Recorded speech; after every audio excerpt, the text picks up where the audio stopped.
Well, hi, and welcome to the first edition of Ask Mike, a program that we're introducing to try and answer questions that you might have regarding activities of the community and to give you more information about those things that are going on that we think might be of interest to you.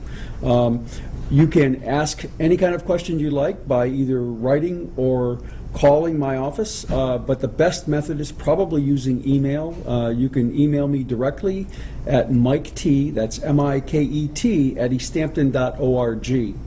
Today we're going to talk about two items that have been on the minds of a lot of folks and people have asked me about in the last couple of weeks. One is the LED street lighting project, and the other is the new East Hampton High School project. The LED lighting project is a part of our Green Communities initiative. In 2010, the City of East Hampton was nominated and received its designation as a green community in Massachusetts.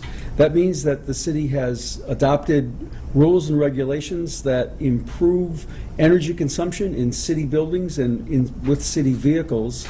And it also opens up an opportunity for the city to apply for and receive grant funding that will help us do things that save money. In reviewing the grant requirements and talking to city staff and looking at our electric bills, we decided that it would be helpful if we did a project that was a little bit unique for Massachusetts cities and towns.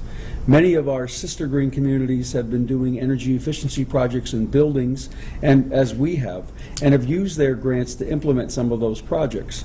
We decided that we would try to be a leader in green efficiency and look at alternatives that most communities aren't dealing with. And street lighting is a major use of electricity in East Hampton and a pretty significant cost, about $110,000 a year to provide the lights that are on city streets throughout the community.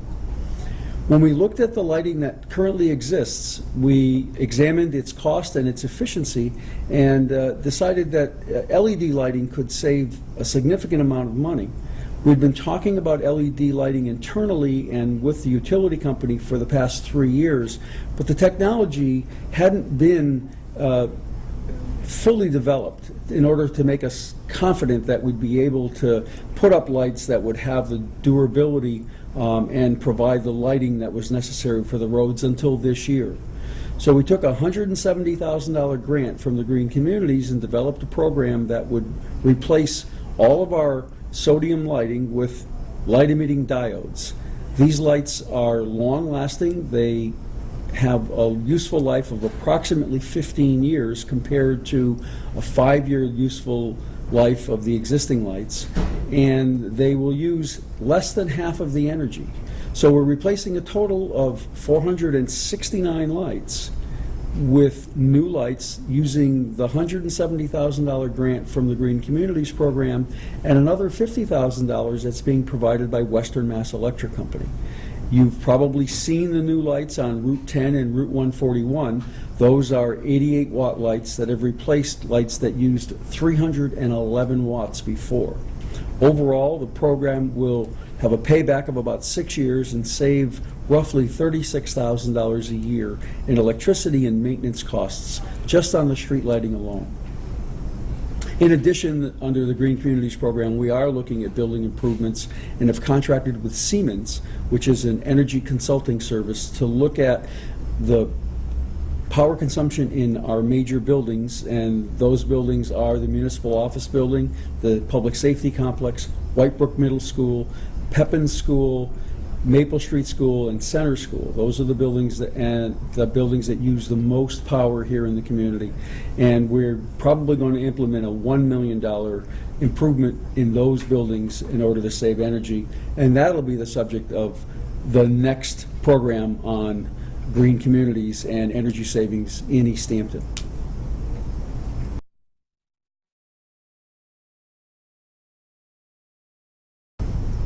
Our next topic today is the East Hampton High School project. As you're all aware, voters 2 years ago approved a debt exclusion that allows us to... Okay, so 3, 2, 1. Our next topic today is an update on the East Hampton High School project. As you're all aware, the East Hampton voters approved a debt exclusion that allowed us to move forward with a new construction project for East Hampton High School.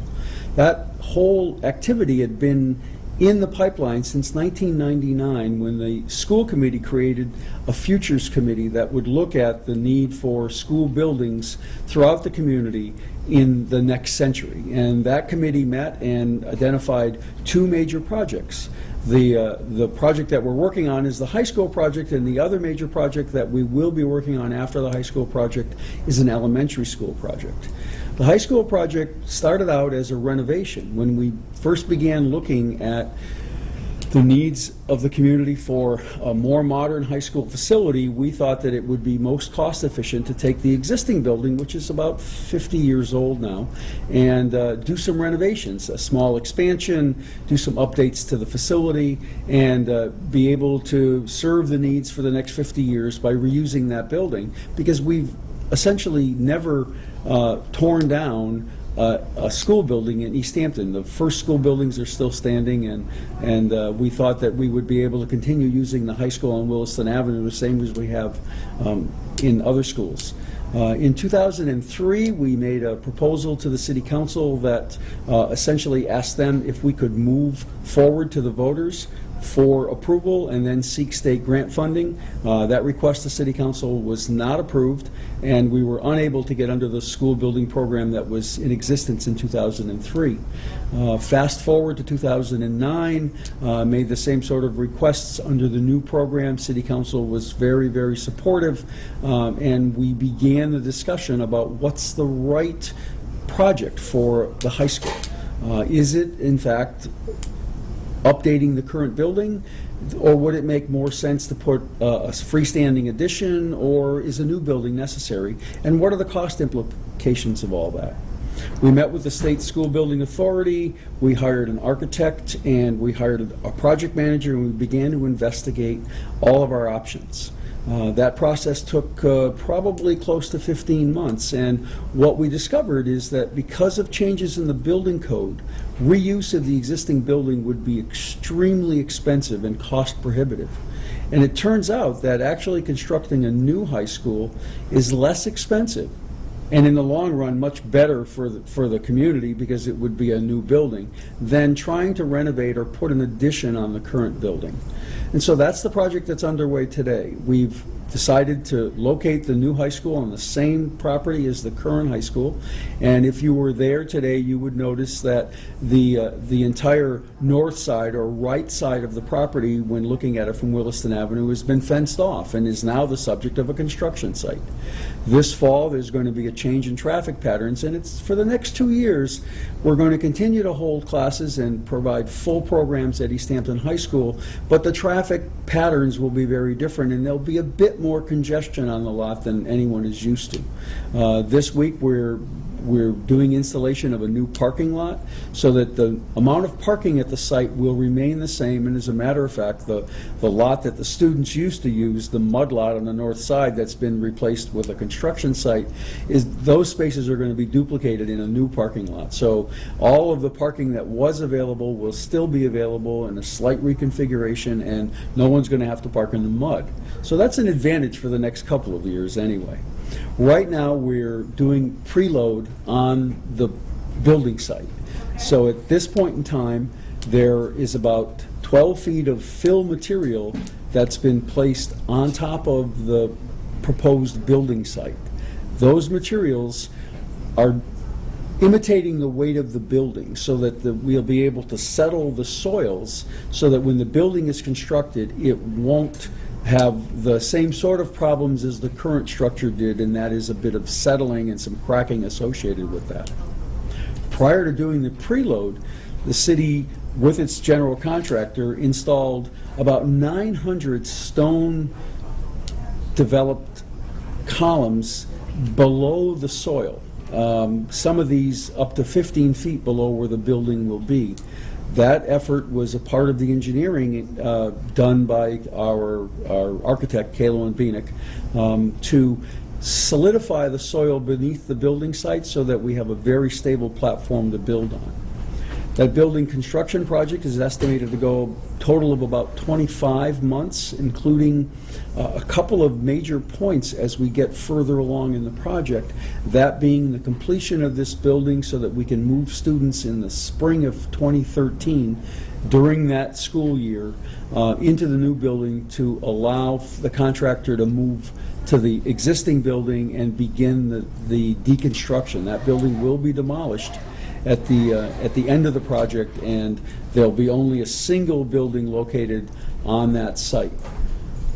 The neighbors have been impacted pretty significantly during this early phase of construction because there was a fairly large forest on that section of the high school parcel that needed to be removed. It was very mature stand, 60-year-old pine trees, and it took a lot of equipment and a lot of activity on the site. And it also changed the perspective that the neighbors, especially along Garfield Avenue, have for the site. And so the city has tried to be responsive and responsible to its neighbors, and we have tried to minimize the inconvenience. But in a construction project like this, that's a very difficult thing to do, and we regret that there have been some inconveniences to the neighbors that we've been trying to mitigate as best we can. The loudest or the most annoying, I guess, part of the project has been the installation of those stone columns. We're happy to say that that was part of the first 4 or 5 weeks of construction. We've passed through all that now, and the work on the site is much more conventional, and it is much less aggravating to the neighbors because it's simply the movement of soil.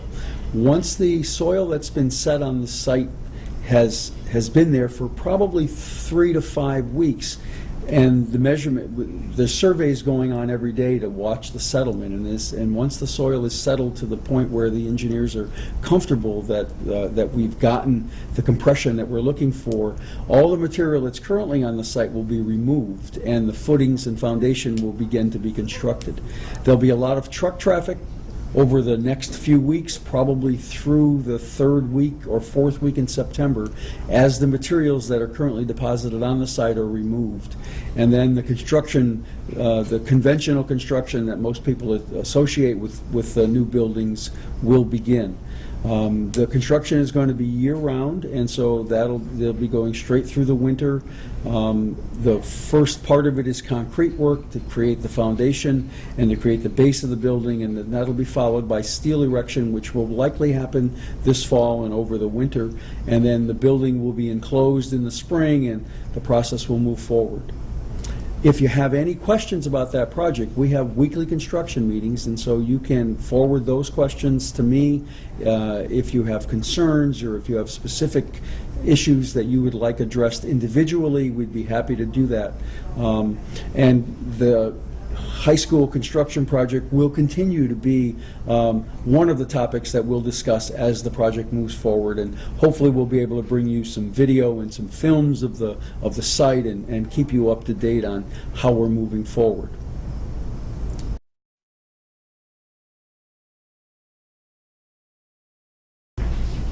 Hi. This program is coming to you today from the new municipal television studio located on the top floor at 50 Payson Avenue. 50 Payson Avenue is a municipal office building located next to the pond, and it is now the home of the future city council chambers and school committee chambers. We had an open meeting room on the 2nd floor, which is within the school department offices, and we had used it for many meetings, but not for the official televised meetings because we didn't have television facilities here. Thanks to the customers of Charter Communications, in your cable bill, you've provided the funding necessary to be able to build this new studio. We've invested about $15,000 in materials and about the same amount in labor and design to be able to fully equip this meeting room with sound and cameras and a wonderful seating area that we'll be able to use now and in the future.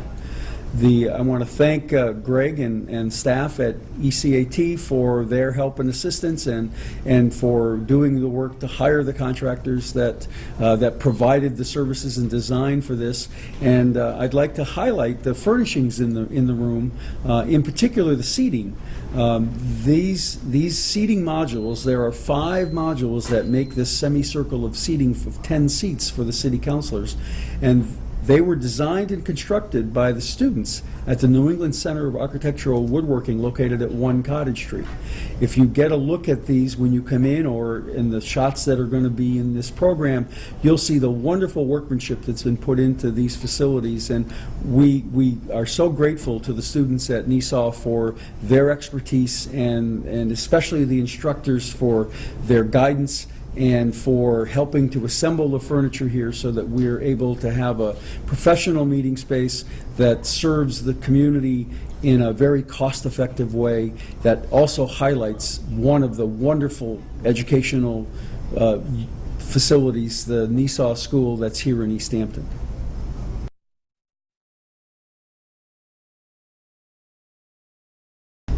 Well, thanks for taking the time to watch this new program and to provide any kind of questions you might have. Don't forget that you can email me anytime. It's Mike T, M-I-K-E-T, at easthampton.org. This is Ask Mike, and we're always looking to try to answer your questions.